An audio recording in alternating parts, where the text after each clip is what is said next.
You found yourself yelling at the TV at the basketball team? Yeah. Yeah, well, speaking of naps, apparently the Heat lost the alarm clock of when that game started yesterday because they were sleepwalking through that first quarter. Oh. It was really, really frustrating. And I got to tell you, can anybody do anything about TJ McConnell? Anybody? Anybody? Does it stop that intangibles? Stop them. Yeah. Stop them. Stop letting him go right by you. That dude. That's the craziest thing. What are we doing? That's the craziest thing. It's not that, because when you say intangibles, you know what I'm thinking. 5 or 6 from 3. Nope. Not blowing by folks. There was one folk he was particularly like enjoying cooking. Tyler. Oof. Hey. Throw Caleb on him, please. Stop him. Tyler, that's your guy. Look, you got to look with Tyler. You take with what you get from him defensively. You know that he ain't a stopper. But like at some point when TJ McConnell gets by somebody under the rim for the third time and 14's like, huh. But here's the problem. On him. Here's the problem with basketball offense. They'll just keep running They'll just keep running pick and rolls till Tyler gets on somebody else, and then it'll be somebody else. You think it was just TJ McConnell. It was just him because that's who was on Tyler. But if they put somebody else on him, then they'll just keep running pick and rolls and get the guy they want on Tyler. That's what basketball teams do. TJ McConnell, I think, is 21 for his last 25 against the Heat. Killing us. We're watching the most important game, and we're losing to not Halliburton, not Pascal Siakam. And can I just tell you, I remember that back in the day when I wanted that big Miles Turner? Yeah. No.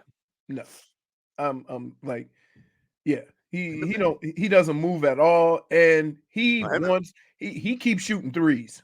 Yeah, him and Bam hate each other. I wonder why. Like Bam is like, you don't play this position like me. Yeah, he did hit a 3 right in his face though. I know. That was a killer. After what, 5 tries? Well, listen, they had a cushion, dude. It was annoying yesterday. Like every game, like it's just like every time he was like get to 4, then like bang bang, 2 and 1s or a 3, and just like I've never seen that many and 1s to end the game ever. How do you put yourself in a hole like that? How do you let that happen? Yeah, you're not overlooking the game. How do you let that happen, Dan? How do you let that happen? The thing that's the thing I was yelling at, right? I was yelling at the TV for this reason. Everybody talked about the importance of the game, right? We all knew. And I didn't care that the other team made some shots. I wasn't worried about that. But that first quarter energy was not conducive to winning a high important game. So if they had come out with a whole bunch of energy and Indiana made 5 or 6 threes and you fall behind double digits because of that, I could live with that. But no. Schmiethan tells us, how about Tobin? Tell us more about your precious scary hours. He had a neck injury, man. I didn't know that. He said the hotel beds were bad. They are who they are. That's what I say. But that I would be deemed a hater if I said that. You're in a position right now where you can lose to any team in the NBA. You can also beat any team in the NBA. You've done neither consistently enough for me not to say one or the other. That makes it hard to watch games. It doesn't mean they can't win a series. But it doesn't mean they can't lose in the play-in. I would disagree with that this year, though. I would say that their frustration this year is like, yes, they had the Washington stinker, but for the most part, every time they've needed an important one this year, they've come very close, but generally it's not enough. Like anytime they've had a signature matchup this year that they really needed a game or needed to show something, like you choke against Philadelphia, you come out with a rough start and you can't execute late against Indiana. You can't beat Denver. You can't beat Boston. You're there. You're competitive. You're right there, but you can't get it over the finish line. And typically, Spo is a guy who likes to pride himself on that late game execution, situational stuff. and the better teams have just come out on top. The teams that have had the better records this year. Because they've TCB'd lately against the stinky teams, but right. Well, these you know what games, they've done? They've basically slotted themselves as far as where they are in the East, right? Yeah. So you just work your way up, better than them, better than them, better than them, better than them, and then you get to the top, the other 7 or 8 teams above them, right? And they don't beat those teams. So guess where the Heat are? But just to fumble the bag like this, like you had this You've opportunity. had opportunities. You had this opportunity right in front of you. You know, Knicks dealing with injuries, Bucks dealing with injuries, Cavs collapsing. You know, Sixers finally getting back and beat. They didn't even have B last night. What do they get? 50 points from Maxey. Right. You know, we're you know. I always wonder this, and I don't, and you can, correct me if I'm wrong. This, like, most of these upper echelon teams have 2 guys. They're scoring from 50 to 60 every night. Or right? The Heat do it differently. Whereas you might have one guy score 20 plus, one guy right around 20. But can you win when you can count on 50 or 60 points from the 2 stars on the other team, and you have to rely on, who knows, on any given night, you don't have that guaranteed 40 or 50 points that you can depend on. Yeah, I get what you're saying. Like, it's look at all the teams. Everybody has 2 guys. I mean, LeBron and AD are 5th, and they're at like 45 points. Yeah, you have 4 guys who can give you 20, but like, how many guys could you say on a given night? If that guy's not on, could any of these guys give you 40? Right. And and so when I watch them play these guys, and you go, okay, we're playing against Embiid, and then Tyrese Maxey scores 35. Right? Like, we have guys who can do that, but it comes out of nowhere.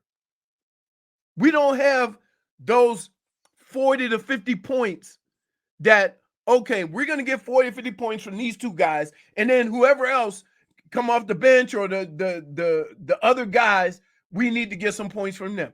We can't depend on that. And I know they've won, without that, but also with Jimmy and Bam going 45, 50 during the playoffs, right? And so, he doesn't do it in the regular season. I mean, he's never like, Jimmy Butler's never scored 40 in the regular season for the Heat. It's a crazy statistic. He's never done it. I understand that, but look at where we are, right? I know. It's their trend. We'll hear from Jimmy Butler coming on up. I'm sure his comments will thrill Heat fans. Man, if you guys are just tuning in, the Heat, they lose yesterday, an absolute crusher. And the game wasn't that close. And you know what we're really overlooking with the Heat is, maybe they can get into the playing game, make the run. They could have really used that week off if they got the 6th seed to just kind of rest up and get ready. Everyone's overlooking that. That was really important. I think that was bigger than anything, honestly. Dan, but here's the thing. I think they want to. They want to get that week off, right? But, like, at this point in the season,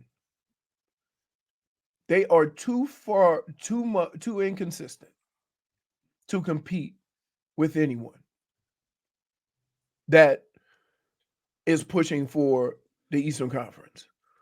And it doesn't mean they can't turn it around. Well, I mean, the East, this is the thing, though. Like, we can't everybody other than Boston is struggling. You can beat anybody. The thing that's different with last year is you could argue the East was even better last year. Everybody's kind of meandering and bumping into themselves right now. Milwaukee's a mess. Orlando's fine. New York is injured. Cleveland has been a disaster. Yeah. Philadelphia is the one you probably got to worry about because they're healthy again. So they're actually the real team. But you're not going to face them unless you're going to face them probably in the play-in, but then you won't face them in a series unless it's the conference finals. But the thing that's frustrating with Miami is, like, these opportunities were there with them last year, dude. Going into the play-in, it was everybody thinking the same thing. Like, the play-in into the Bulls, because remember how Clint Capella, I mean, he flossed with the Miami Heat. He killed them in the first play-in game. Right. And then you go into that Bulls game, you're like, oh, this team is not going to do anything at all. They're probably going to lose to the Bulls. So it's really, really hard to bury them until they're buried. But the things that have been different this year, first of all, they're not as good in the clutch. You know, all these clutch games that they mastered at last year, they just don't seem to have as good a grip on it this year. You know, with Jimmy, I don't know if we quite have the guy who has said it's that time, Jim VP. I don't know if that guy is able to summon that. I think that there are better pieces to this team this year. I love how Jovic is playing. I mean, Jovic was amazing yesterday. I was so happy for him.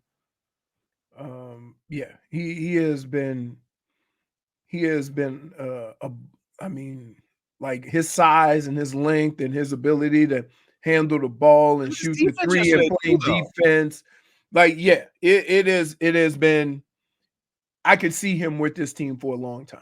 Yeah, absolutely. But you know, the thing is, yeah, they could have used that week off, and like you to have these golden chances all the time. Like everybody was begging Miami to sit here. Hey, it's all there for you. You guys are getting healthy at the right time.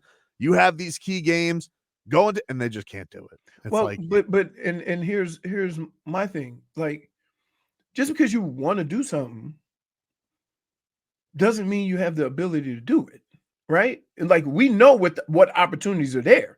They know more than we do, right? They have more of an investment in the outcome of these games than we do. And so to see them come out and start a game that way, right? And to kind of make it respectable at the end while not, doing the same things they did last year. Like, I'll tell you what, when that game got close in the fourth quarter last year, you be like, we got this. Mm-hmm. We got defense going to lock them down. We're going to get some key buckets or what have you. But now the key buckets come to keep it within 3 or to get it within 2. And then you go give up an and one, right? I've never seen so many and ones with a minute left to go in a game. That was a garbage call on the Miles Turner, giving him a foul shot. So that Scott Foster, answer for your crimes. Yeah, but so from that standpoint, like, last year ain't this year. And although you have the same players, how you do things are going to have to be different from year to year. They just are.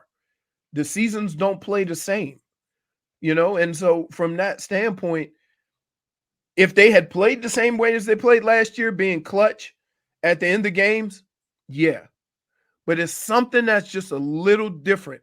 Not much, but a little different in these games, these important games at the end of games. Something's a little off and it's costing you games. Let's hear from Jimmy Butler. This is him after yesterday. Jimmy Butler said the comeback didn't matter in the fourth quarter because they lost. Shots weren't going in, and then it was the typical, like, our way when we're not guarding anybody whenever shots go in. And it's great to, say we fought back, we were resilient, we did all of that, but we still lost. So none of that matters. You always wonder, like, he is a big on that, where he's always like, if we don't make shots, we don't defend. What part does he have in that? Because, like, right, exactly, you're the best player, and like, you're the guy that's his answer for things. Like, what point does he like say, "Hey, it doesn't matter"? We're still. And look, to be fair, Jimmy had a nice first quarter. He's probably the only guy in the first quarter that showed up. To be fair, but at what point, like, when that's always the reasoning for why they got off to a bad start, when does he slap somebody upside the head and say, "Hey, we got to stop this"? Or when does somebody that has a voice say we got to lock them down defensively? I was gonna say, are we missing Udonis Haslem? Is that the difference this season? I don't think so. I don't think so. But he's talking about when we don't make shots, we struggle on defense. Mm-hmm. And I was always told in this game, great defense ends up being good offense. And he's basically saying the totally opposite. If we don't get good offense, we don't play good defense. Remember last year that they had this huge game it was 75 games in, and it was against the Nets to get to the 6th seed, and they got waxed by 30. And you're just like, are you kidding me? That team you're going to lose to? Right. You're going to go and you're going to allow the Nets to have better playoff seeding than you. And yeah, the same thing. Like you had a Tyrese Halliburton who was off yesterday. Yeah, I guess dealing with a back injury, but like it was right there for you. Him stinking up the joint, and you're gonna let TJ McConnell nuke your chances to avoid the play-in? TJ McConnell.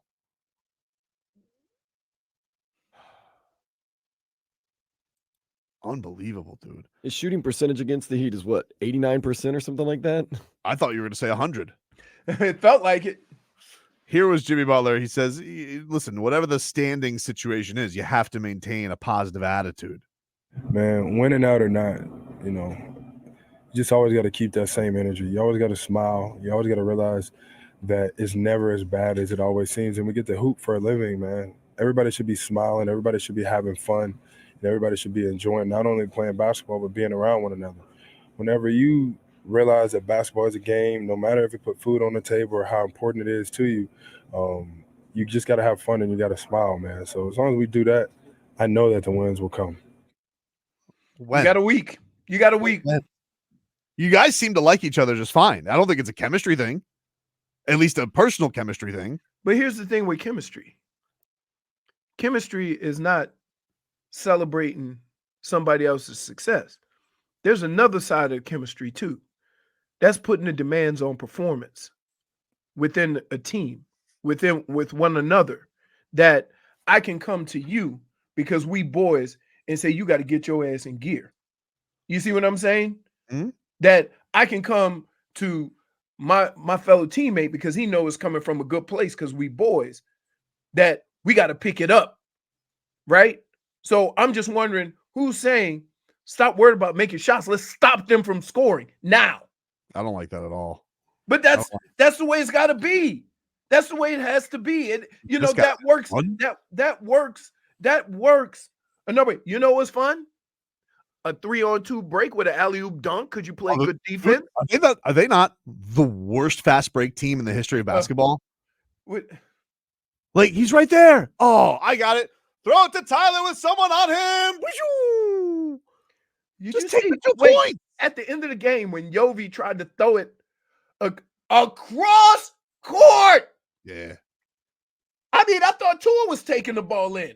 He's a rascal. You gotta. He's very excited. He's playing in his first fourth quarter. He's like, I mean, like, he's like, hey, I'm 20. Like, hey, I'm 20. What do you want? Ethan says he's gone from emo Jimmy to hippie kumbaya Jimmy. Oh, ayahuasca. We call that ayahuasca Jimmy. Guys, it's okay. If we don't make it, it's fine. I'm gonna do an album with Morgan Wallen. It's all good. It's all good, babe. Yeah, he doesn't sound like Killer Jimmy. He sounds like, I thought it was that time. We're blessed to be playing a sport that we love and being friends. And no, you just want a guy come out there like, we got one tonight. We're gonna change. What Jimmy would usually come out and say, I don't give a damn about that. We got to win. Here's one more from him on making things hard on themselves. If we end up in the play-in, we end up in the play-in. We all have a job to do anyways. But like that's how we've always played. We've never made it easy on ourselves. Why make it easy now? So wait. So he's basically giving us a heads up on more losses, right? I'm gonna that Toronto loss on the last Sunday just to stay in the 8th seed so they don't get to play in at home. Oh, that's gonna kill me. That's gonna kill me. I gotta sit here. I gotta rely on Wembanyama to save my ass against the Sixers. You see him against Joel Embiid. He didn't play last night. That's what makes it even more frustrating. Maxey did. Maxey killed everybody. He's been killing everybody. Yeah, but that's what I'm saying. Like, do we have that guy? Not like that. Not right now. Not even one guy though. You know what I mean? Like at some point, and at some point without that guy, does it not catch up to you? Now, I'd say of all the guys on the team that I think could go out and score you 35, they both play the same position. That's Tyler and Scary Terry, right? Didn't play Scary in the fourth quarter yesterday. He said he had a neck thing. But. And the other thing is that he's the only one that will put pressure on the paint. Tyler just played perimeter basketball yesterday. He didn't really go up whenever he got inside the three. He had a good fourth quarter, but he never really went to the rim. You remember we used to see Tyler go to the rim, and Terry would go to the rim and put pressure on the defense and then kick it out, right? So you have those two guys. They play a little bit different, but they play the same position. But other than that, like, can you definitively say, hey, this guy can get hot and score me 30? Also, Duncan's out there looking like Frankenstein with his back injury. Oh, he can barely move. J-Fix says Morgan Wallen got arrested last night? Really?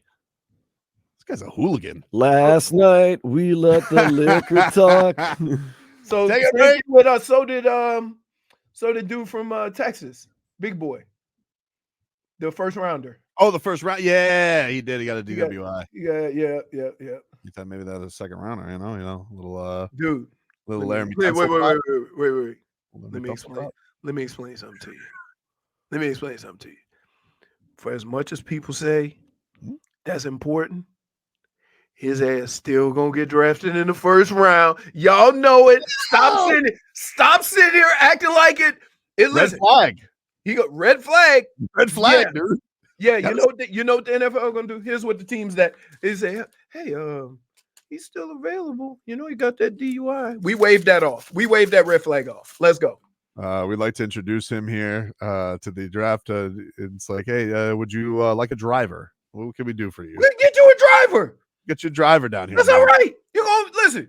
You're gonna be in some trouble. You're gonna have to go through the program, right? We're gonna be testing your ass all the time, right? But here's the deal. You will fit right where Christian Wilkins used to be. Hey, listen. And here's how it's gonna go. Look, it's unfortunate what happened. Everybody makes mistakes. We're gonna do everything we can and provide resources so that he can grow from this and be a better football player and better yet, a better human from going through this. That's it. Mark the tape. Mark the tape, because he gonna get drafted in the first round, and whoever draft him, whatever logo you see behind me, that's what they gonna say. We got all gonna sit here and chuckle and say, "Oh my goodness, he was right." Wow. Next segment, you got to get us the Morgan Wallen mugshot. It's tremendous. It's a great mugshot. Morgan Wallen arrested for throwing chair off Nashville rooftop bar. Nashville. Woof. So wait. So I'll get the deets. We got to take a break. I'll get the deets on. I don't know.